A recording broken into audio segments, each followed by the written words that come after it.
നീ ആരാണ്? കുറച്ചു ദിവസമായി ഈ ദേവാലയത്തിന്റെ പരിസരങ്ങളിൽ നിന്നെ ഞാൻ കാണുന്നു. എന്റെ പേര് ജോസഫ്. ഞാൻ യഹൂദയയിലെ ബെത്ലഹേം എന്ന പട്ടണത്തിൽ നിന്ന് വരുന്നു. ഇവിടെ എന്തിനു വന്നു? ഇവിടെ എന്താണ് നിനക്ക് കാര്യം? ഞാനൊരു തൊഴിൽ അന്വേഷിച്ചു വന്നതാണ്. ബേത്ലഹേമിൽ ധാരാളം തൊഴിലവസരങ്ങളുണ്ട്. പിന്നെ എന്തിനാണ് നീ ഈ നസ്രത്തിൽ വന്ന് തൊഴിൽ അന്വേഷിക്കുന്നത്? എന്റെ മാതാപിതാക്കൾ മരണമടഞ്ഞു. എനിക്കുള്ളതെല്ലാം വിറ്റ് ദരിദ്രർക്ക് കൊടുത്തു. ഈ കാരണത്താൽ എന്റെ ബന്ധുക്കൾ എന്നിൽ നിന്നും അകന്നു. ഞാൻ ആ ദേശം വിടാൻ തീരുമാനിച്ചു. ഞാനിപ്പോൾ അനാഥനും ദരിദ്രനുമാണ്. കുഞ്ഞെ, എനിക്ക് നിന്റെ പ്രയാസങ്ങൾ മനസ്സിലാവും. പക്ഷേ ഇവിടെ ഒരു ജോലി ലഭിക്കുക അതൊരു ബുദ്ധിമുട്ടാണ്. ജോസഫ്, ഞാനൊരു ആശാരിയാണ്. ആ തൊഴിൽ ഞാൻ നിന്നെ പഠിപ്പിക്കാം. നിനക്കിഷ്ടമെങ്കിൽ നിനക്ക് എൻ്റെ കൂടെ പോരാം.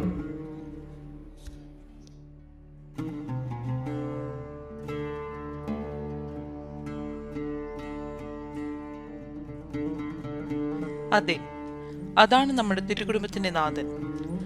ആരാലും അറിയപ്പെടാതെ നിശബ്ദതയിലൂടെ കടന്നുപോയ വ്യക്തിത്വം. മറിയത്തെ അപമാനിതയാക്കാൻ ആഗ്രഹിക്കാതെ കൂടെ നടന്ന് ശുശ്രൂഷിച്ച് പരിപാലിച്ച് ഉണ്ണീശോയുടെ ജനനത്തിന് എക്കാലത്തേക്കും ഒരു വിശ്വസ്ത സാക്ഷിയായി മാറിയവൻ. ഞങ്ങൾ അവതരിപ്പിക്കുന്നു വിശുദ്ധ ജോസഫ്, നിശബ്ദതയുടെ കണ്ണാടി.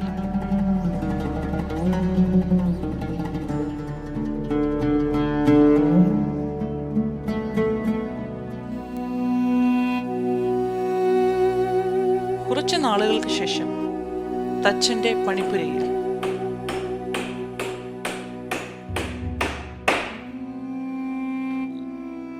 ദരിദ്രർക്ക് ദാനം നൽകുന്നതൊക്കെ നല്ലത് തന്നെ. പക്ഷേ ജോസഫ്, നീ ഒന്ന് മനസ്സിലാക്കുക. നീ ജീവിതം തുടങ്ങുന്നതേ ഉള്ളൂ. അതിനുള്ള പണവും നീ തന്നെ കണ്ടെത്തണം.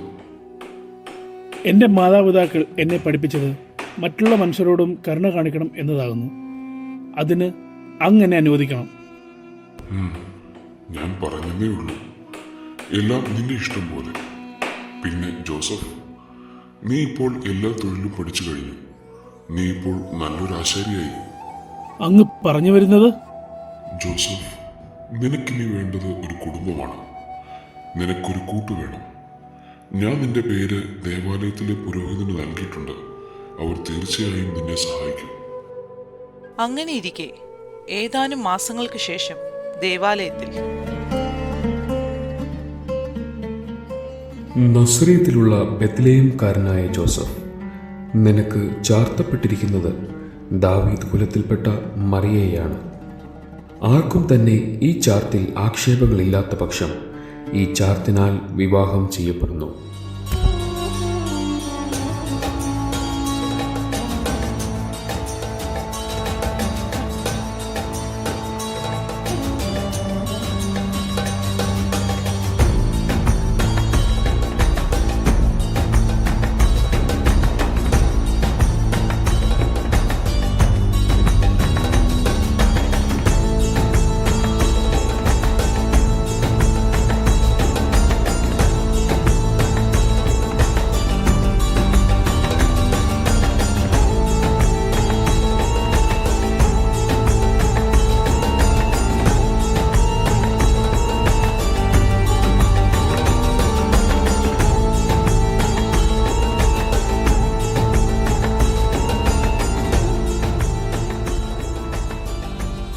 അങ്ങനെ വരാനിരിക്കുന്ന വിവാഹത്തിനുള്ള കാത്തിരിപ്പായി.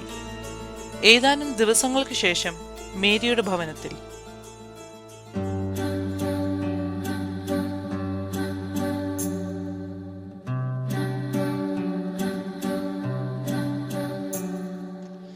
അമ്മേ, അമ്മ എവിടെയാ?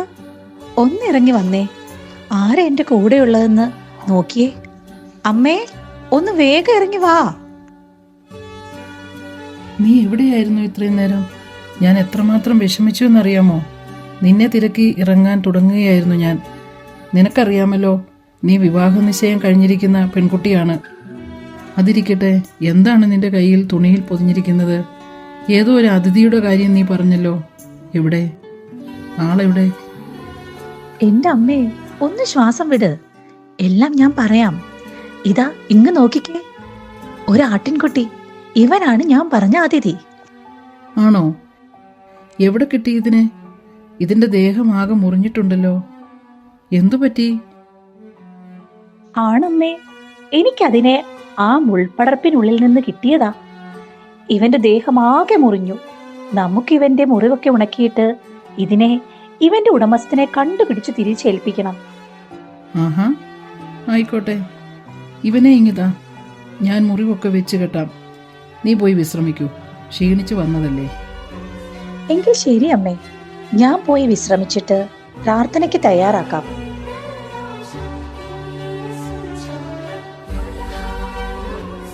എന്തായാലും ആ വഴി പോയത് നന്നായി. ആ കുഞ്ഞാടിനെ രക്ഷിക്കാൻ കഴിഞ്ഞല്ലോ. അതിന് വേഗം സുഖം പ്രാപിച്ചാൽ മതിയായിരുന്നു.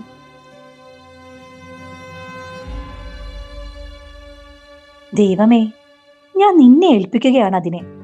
എത്രയും വേഗം അത് സുഖം പ്രാപിച്ച് അതിന്റെ ഉടമസ്ഥനെ തിരിച്ചേൽപ്പിക്കാൻ നീ സഹായിക്കണേ.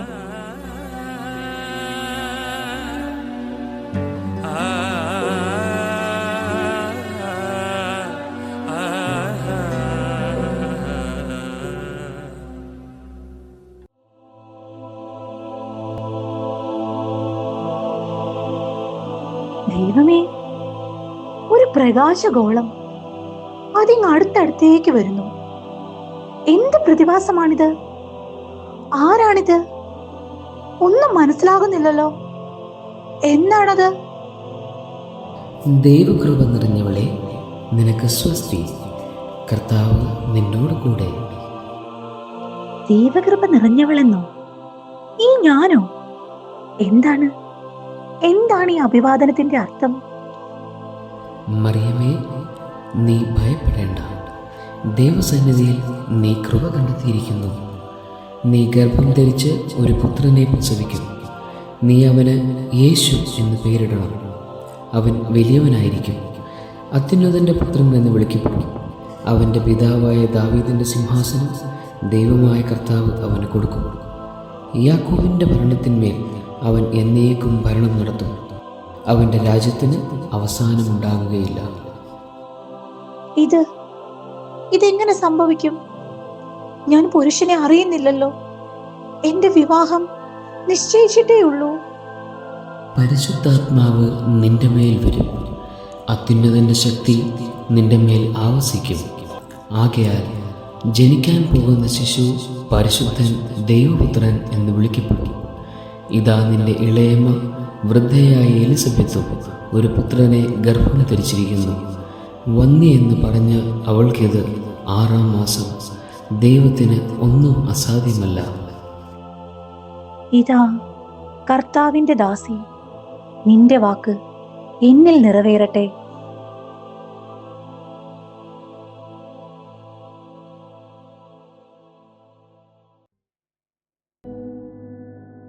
ഇത് സ്വപ്നമാണോ അതോ യാഥാർത്ഥ്യമാണോ? ദൈവത്തിന്റെ ദൂതൻ എന്റെ മുന്നിൽ പ്രത്യക്ഷപ്പെട്ടിരിക്കുന്നു. പ്രവാചക ശബ്ദം സത്യമാകാൻ പോകുന്നു. കന്യകയായ ഞാൻ ഗർഭം ധരിക്കാൻ പോകുന്നു. ദൈവമേ, നീ എന്നെ കടാക്ഷിച്ചു. ഈ മഹാസൗഭാഗ്യം നീ എനിക്ക് തന്നിരിക്കുന്നു. നന്ദി, നന്ദി ദൈവമേ. പക്ഷേ ഈ സന്ദേശം ഇത് ഞാൻ എങ്ങനെ രഹസ്യമായി വയ്ക്കും? അത് ശരിയല്ല. എത്രയും വേഗം തന്നെ ജോസഫിനെ വിവരം അറിയിക്കണം. വിവാഹത്തെക്കുറിച്ചുള്ള സ്വപ്നങ്ങളും പ്രതീക്ഷകളുമായി മറ്റൊരു പട്ടണത്തിൽ ജീവിച്ചിരുന്ന ജോസഫിനെ തേടി അപ്രതീക്ഷിതമായി ആ എഴുത്തെത്തി.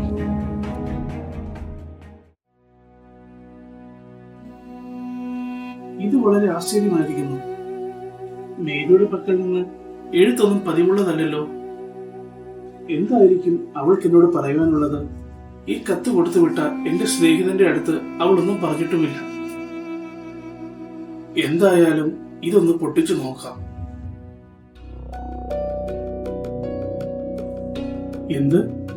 എന്താണ് ഈ എഴുതിയിരിക്കുന്നത്?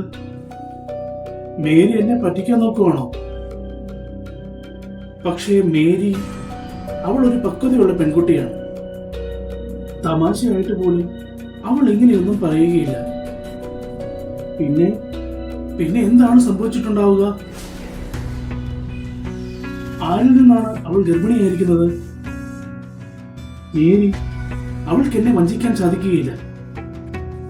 ഇത് പരസ്യമാകുമ്പോൾ ദൈവമേ, എനിക്ക് ചിന്തിക്കാൻ പോലും വയ്യ. യഹൂദ മതാചാര പ്രകാരം എല്ലാവരും അവളെ കല്ലെറിഞ്ഞ് കൊല്ലണം. അങ്ങനെ ഒരു വിധിക്ക് അവളെ വിട്ടുകൊടുക്കാൻ എനിക്ക് വയ്യ. മേരിയെ രഹസ്യമായി ഉപേക്ഷിക്കണം. അതേ ഉള്ളൊരു പോംവഴി. ജനങ്ങളെല്ലാം എന്നെ തെറ്റുകാരനായി വിധിക്കും. എന്നാലും സാരമില്ല. എന്റെ മേരി, അവൾ സുഖമായി ജീവിക്കട്ടെ. തനിക്ക് വന്നു ചേർന്ന അവസ്ഥയെക്കുറിച്ച് ഓർത്ത് ദുഃഖിച്ച് മയങ്ങിപ്പോയ ജോസഫിന് സ്വപ്നത്തിൽ ഒരു ദർശനമുണ്ടായി. ദൈവസന്നിധിയിൽ നിന്ന് അയക്കപ്പെട്ട ഗബ്രിയേൽ ദൂതനാണ് ഞാൻ. ജോസഫ്, മറിയയെ ഭാര്യയായി സ്വീകരിക്കാൻ നീ ശങ്കിക്കേണ്ട.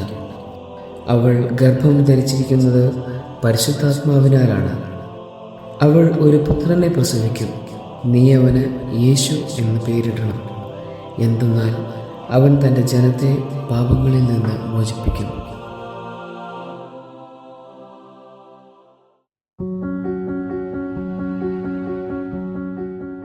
എന്താണ് സംഭവിച്ചത്? സ്വപ്നത്തിൽ വന്ന് ഗബ്രിയേൽ ദൂതൻ എന്നോട് സംസാരിച്ചിരിക്കുന്നു. പാപിയായ ഈ എളിയവനോട് ദൈവം കരുണ കാണിച്ചു. മനുഷ്യനായി ജനിക്കുവാൻ പോകുന്ന ദൈവത്തിന്റെ പിതാവിന്റെ സ്ഥാനം. ഇത്രയും വലിയ ഉത്തരവാദിത്വം എന്നെ ഏൽപ്പിക്കുവാൻ എന്ത് യോഗ്യതയാണ് എനിക്കുള്ളത്? എന്തായാലും ഞാനത് തീരുമാനിച്ചു. മേരിയെ ഉപേക്ഷിക്കുന്നതിനെ കുറിച്ച് ഞാൻ ഇനി ചിന്തിക്കില്ല. ഇവിടുത്തെ കര എത്രയും പെട്ടെന്ന് തീർത്ത് എന്റെ മേരിയെ ചെന്ന് കാണണം.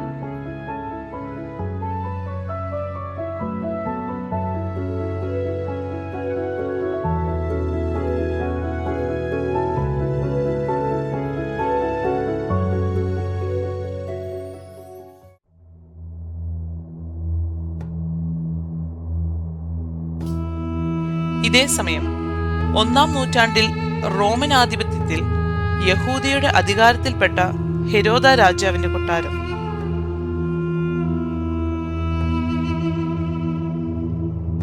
ഈ ദേശത്തിലെ പ്രസിദ്ധനായ തച്ചനോട് നമ്മെ മുഖം കാണിക്കാൻ കൽപ്പിച്ചിരിക്കുന്നു. അതെ പ്രഭോ, അങ്ങേ മുഖം കാണിക്കാൻ തച്ചന്മാരിൽ പ്രധാനിയായ ബെന്യാം വന്ന് കാത്തു നിൽക്കുന്നു. കടന്നു വരാൻ പറയൂ.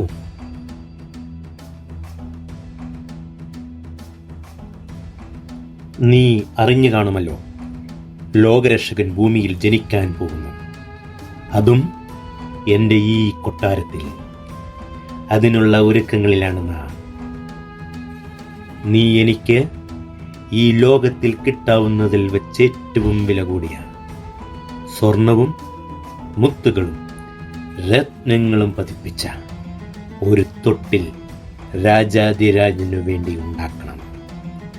അതോടൊപ്പം എൻ്റെ പ്രിയ പത്നിക്ക് ഒരു സ്വർണ്ണ കട്ടിൽ പണിയണം. അതിനായി എത്ര പണം വേണമെങ്കിലും ആവശ്യപ്പെടാം. നാം അത് നൽകുന്നതാണ്. അങ്ങയുടെ ഹിതം പോലെ നിറവേറട്ടെ. എന്നാൽ എനിക്ക് വയസ്സ് ചെന്നിരിക്കുന്നു. ആയതിനാൽ എന്നാൽ ഈ ദൗത്യം സാധ്യമോ എന്ന് ഞാൻ ശങ്കിക്കുന്നു. പകരം ഞാൻ എൻ്റെ ശിഷ്യനെ അയക്കും. അവൻ എന്റെ ശിഷ്യന്മാരിൽ ഏറ്റവും അനുഗ്രഹിക്കപ്പെട്ടവനും താലന്തുള്ളവനുമാകുന്നു. ആയതിനാൽ ഈ ജോലി എന്റെ പ്രിയ ശിഷ്യനായ ജോസഫിനെ ഏൽപ്പിക്കുവാൻ അനുവാദം നൽകണം. അത് തച്ചന്റെ ഇഷ്ടം പോലെ. എന്നാൽ ലോകത്തിൽ വച്ച് ഏറ്റവും ശ്രേഷ്ഠമായതും വിലയുള്ളതുമായിരിക്കണം. ആരെവിടെ? എത്രയും വേഗം ചെന്ന് നമ്മുടെ അയൽ രാജ്യങ്ങളിലും നാട്ടിലെ പ്രമാണിമാരെയും വിവരമറിയിക്കുവിൻ. ഇതാ, ഹെരോദോസ് രാജാവ് നിങ്ങൾക്കായി ഒരു വിരുന്നൊരുക്കുന്നു. ലോകരക്ഷകൻ ഹേറോദോസ് രാജാവിന്റെ കൊട്ടാരത്തിൽ ജനിക്കാൻ പോകുന്നുവെന്ന് എല്ലാവരെയും അറിയിക്കുവിൻ.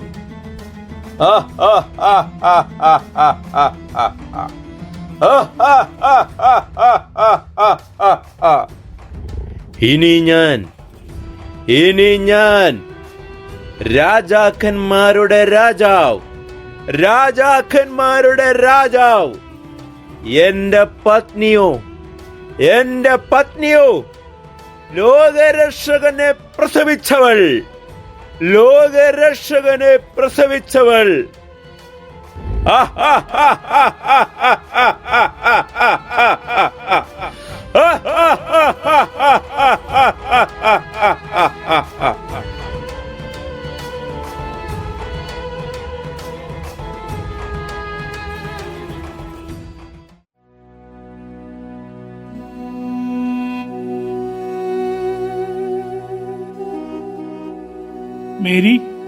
മേരി, ജോസഫ്, അങ്ങ് ഇപ്പോൾ ഇവിടെ? ജോസഫ്, അങ്ങയെ ഒന്ന് കാണാൻ കഴിഞ്ഞിരുന്നു എങ്കിലെന്ന് ഞാൻ ആഗ്രഹിച്ചിട്ടുണ്ട്. എങ്കിലും അങ്ങയെ ഇത്രയും പെട്ടെന്ന് ഞാൻ ഇവിടെ പ്രതീക്ഷിച്ചില്ല. മേരി, ഞാൻ എൻ്റെ കരാർ ജോലികളെല്ലാം ചെയ്തു കഴിഞ്ഞു. നിന്നെ കാണാനായി തിടുക്കത്തിൽ പുറപ്പെട്ടതാണ്. നിനക്ക് സുഖമാണോ? ജോസഫ്, എനിക്ക് സുഖമാണ്. എനിക്ക് ഒരു കാര്യം അങ്ങയോട് പറയാനുണ്ടായിരുന്നു. നീ ഒന്നും പറയണ്ട. പറയാൻ പോകുന്നത് എന്താണെന്ന് എനിക്കറിയാം. നിന്നെ വിവാഹം കഴിച്ച് കൂട്ടിക്കൊണ്ടു പോകാനാണ് ഞാൻ വന്നത്. ദൈവദൂതൻ സ്വപ്നത്തിൽ വന്ന് ഈ മംഗളവാർത്ത എന്നെ അറിയിച്ചിരുന്നു. ജോസഫ്, അങ്ങ് ഈ പറഞ്ഞത് സത്യമാണോ? ദൈവമേ, ഞാനിപ്പോൾ അനുഭവിക്കുന്ന സന്തോഷവും സമാധാനവും എനിക്ക് പറഞ്ഞറിയിക്കാൻ സാധിക്കില്ല. കാർമേഘം മാറി തെളിഞ്ഞ ആകാശം വന്നതുപോലെ എത്ര കരുണയുള്ളവനാണ് ദൈവം. ജോസഫ്, ഞാൻ പെട്ടെന്ന് വീട്ടിലുള്ളവരെ അറിയിക്കട്ടെ. നമുക്ക് ഉടനെ തന്നെ പുറപ്പെടാം.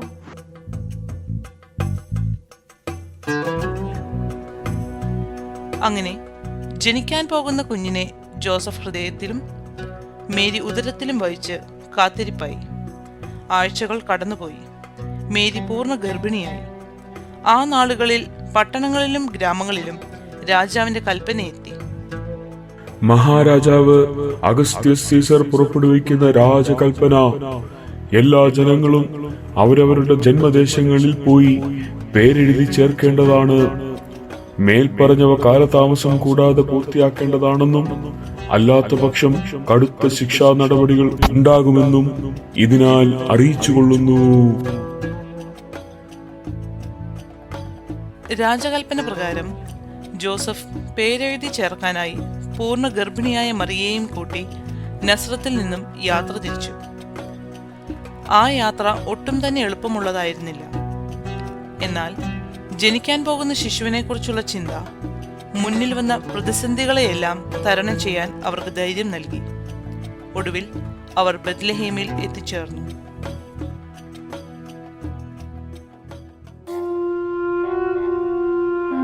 അങ്ങനെയിരിക്കെ ഒട്ടും പ്രതീക്ഷിക്കാത്ത ഒരു വാർത്ത ഹെരോദ രാജാവിന്റെ കാതുകളിലെത്തി.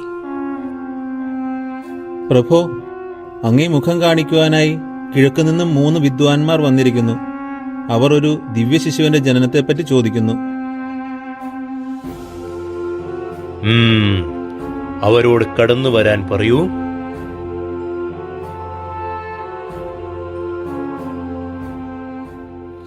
വന്ദനം. ഞങ്ങൾ കിഴക്കുനിന്ന് നക്ഷത്രം കണ്ടുവരുന്നു. ലോകരക്ഷകനായ യേശുവിനെ കാണാൻ അങ്ങ് അനുവദിക്കണം. നിങ്ങൾ പറഞ്ഞത് വാസ്തവം തന്നെ. എന്നാൽ ഞങ്ങളും ആ ദിവ്യജനനത്തിനു വേണ്ടി കാത്തിരിക്കുകയാണ്. അത് ഇതുവരെ സംഭവിച്ചിട്ടില്ല. അങ്ങയ്ക്ക് തെറ്റി.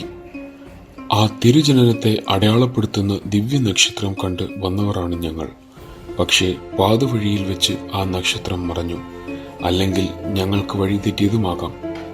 അതുകൊണ്ടാണ് ഞങ്ങൾ ഈ രാജകൊട്ടാരത്തിൽ എത്തിച്ചേർന്നത്. എന്ത്? ലോകരക്ഷകൻ ജനിച്ചുവെന്നോ? ഇത്രയും വിശേഷപ്പെട്ട ഈ കൊട്ടാരത്തിലല്ലാതെ മറ്റൊരിടത്ത് ലോകരക്ഷകൻ ജനിക്കുവാൻ പാടില്ല. എങ്ങനെയും ഈ തിരുജനനം ഇല്ലാതെയാക്കണം. പറഞ്ഞത് സത്യമെങ്കിൽ എത്രയും പെട്ടെന്ന് എനിക്കും ആ ദിവ്യ ശിശുവിനെ കാണണം. ആ തിരുജനനത്തിന് എനിക്കും സാക്ഷ്യം വഹിക്കണം. നിങ്ങൾ മടങ്ങി വരുമ്പോൾ ഈ കൊട്ടാരത്തിൽ വന്ന് നിങ്ങൾ കണ്ടതും കേട്ടതും എല്ലാം അറിയിക്കുക.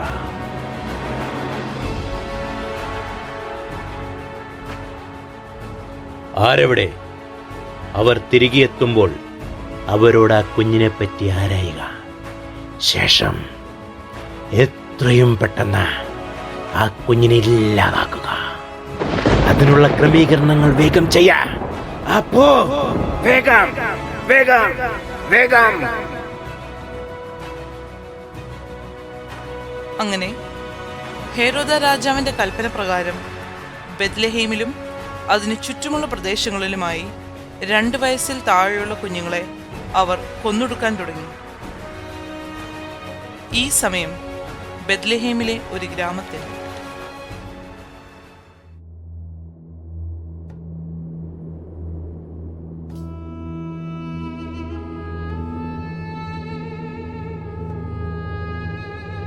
ജോസഫ്, എനിക്കൊട്ടും വയ്യ. ഇനി ഒട്ടും മുൻപോട്ട് പോകാൻ എനിക്ക് സാധിക്കില്ല. എനിക്കിനി വേദന സഹിക്കാൻ വയ്യ. മേരി, നമ്മൾ അടുത്തുള്ള പട്ടണത്തിൽ എത്താറായി. കുറച്ച് സമയത്തിനുള്ളിൽ നമ്മൾ സുരക്ഷിതമായ ഒരിടത്ത് എത്താൻ സാധിക്കും. നീ കരയാതെ. ഇല്ല ജോസഫ്, എനിക്കിനി ഒട്ടും സാധിക്കില്ല. നമ്മുടെ കുഞ്ഞ് വരാറായി. എനിക്കൊട്ടും ഈ വേദന അടക്കാൻ പറ്റുന്നില്ല ജോസഫ്. ദൈവമേ, എന്റെ കുഞ്ഞിനെ ഞാൻ അങ്ങയുടെ കരങ്ങളിൽ ഏൽപ്പിക്കുന്നു. മേരി, നീ ഇവിടെ ഇരിക്കുക. ദാ അവിടെ ഒരു വെട്ടം കാണുന്നു. എന്തെങ്കിലും സഹായം ലഭിക്കുമോ എന്ന് ഞാൻ നോക്കിയിട്ട് വരാം. ആരുമില്ലേ ഇവിടെ?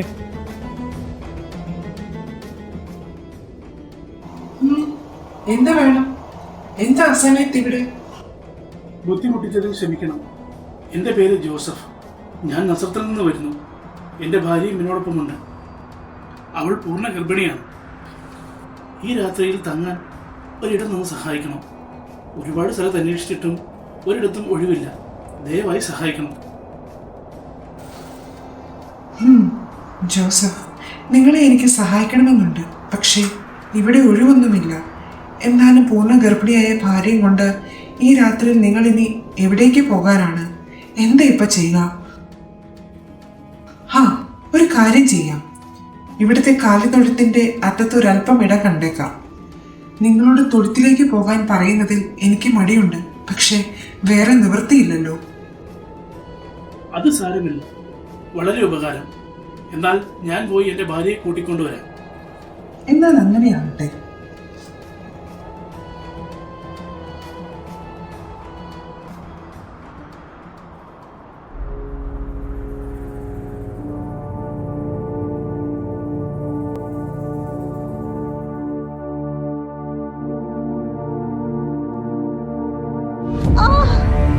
മേരി, വരൂ, കരയല്ലേ.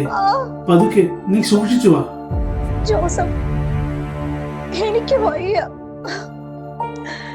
എനിക്കിത് സഹിക്കാൻ പറ്റുന്നില്ല ജോസഫ്. ജോസഫ്, എന്റെ സമയം അടുക്കാറായി എന്ന് തോന്നുന്നു. സാരമില്ല മേരി, നമ്മുടെ കുഞ്ഞിന് വേണ്ടിയല്ലേ.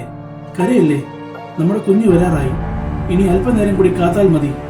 ജോസഫ്, എനിക്ക് അവനെ കാണാൻ കൊതിയാവുന്നു.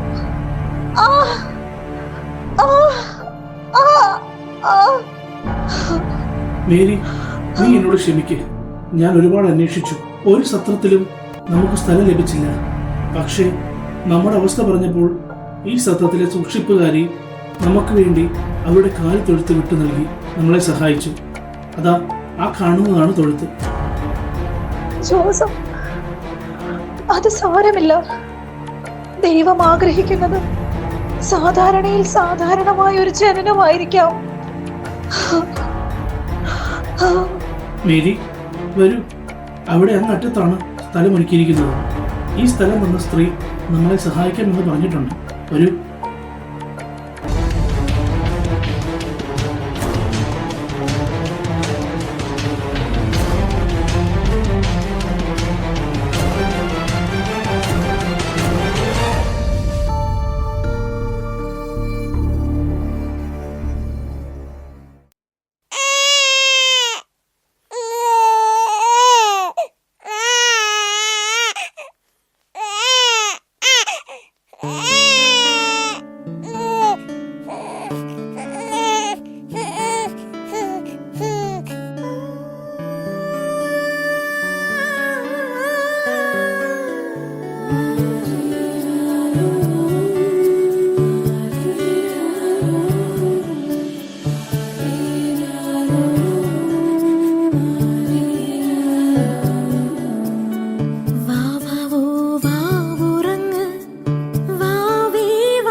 ഞങ്ങളിവിടെ അടുത്ത് മലഞ്ചെരുവിൽ താമസിക്കുന്ന ആട്ടിടയന്മാരാണ്. രക്ഷകനായ ദൈവം ഈ പുൽക്കൂട്ടിൽ ജനിച്ചത് മാലാഖമാർ ഞങ്ങളെ അറിയിച്ചു. ഞങ്ങൾ പൗരസ്ത്യ ദേശത്തു നിന്നും വരുന്ന വിദ്വാൻമാരാണ്. യഹൂദന്മാരുടെ രാജാവായവൻ ബെത്ലഹേമിൽ ജനിച്ചതറിഞ്ഞ് കിഴക്ക് അവന്റെ നക്ഷത്രം കണ്ട് അവനെ വണങ്ങാൻ വന്നതാണ്. ഇത് ഞങ്ങൾ ശിശുവിനെ കാഴ്ചവെക്കാൻ കൊണ്ടുവന്ന സമ്മാനങ്ങളാണ്: സ്വർണവും മീറയും കുന്തിരിക്കവും. സ്നേഹിതരെ, നിങ്ങളെല്ലാവരും ഈ ഉള്ളവന്റെ കുഞ്ഞിനെ ദർശിക്കുവാൻ വന്നതിൽ വളരെ സന്തോഷം. ഞങ്ങൾക്കും വളരെയധികം സന്തോഷം. മാലാഖമാർ ഞങ്ങൾക്ക് പ്രത്യക്ഷപ്പെടുമെന്നോ ഈ ദിവ്യ ശിശുവിനെ കാണാൻ കഴിയുമെന്നോ ഞങ്ങൾ പ്രതീക്ഷിച്ചതല്ല. ദൈവത്തിന് സ്തോത്രം. യഹൂദാജനം ഈ കാലമത്രയും കാത്തിരുന്ന ശിശു ജനിച്ചത് സാധാരണമായ ഒരു കാര്യത്തൊഴുത്തിൽ. ഈ സദ്വാർത്ത സ്വർഗീയ ദൂതന്മാർ ആദ്യം അറിയിച്ചതോ സാധാരണക്കാരായ ഇടയന്മാരെയും. എല്ലാം ദൈവത്തിന്റെ പദ്ധതി തന്നെ. അതെ, ഈ സന്തോഷം നമുക്ക് ആഘോഷിക്കാം. ദൈവപുത്രനെ നമുക്ക് ആരാധിക്കാം. വരൂ കൂട്ടരെ. അങ്ങനെ ദൈവം മനുഷ്യനായി ഭൂമിയിൽ അവതരിച്ചു. ദൈവത്തിന്റെ വാക്കുകളെ പൂർണ്ണമായി വിശ്വസിക്കാൻ ധൈര്യം കാണിച്ച മേരി കുരിശിൻ ചുവട്ടിലെ അവസാന നാൾ വരെ ദൈവത്തെ അനുഗമിച്ചു.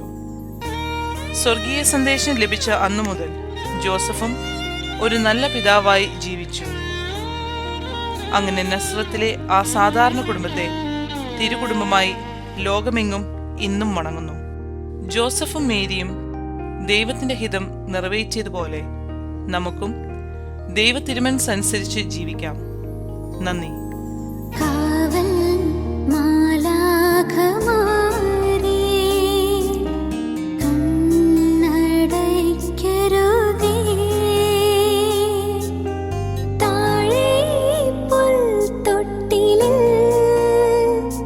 രാജരാജൻ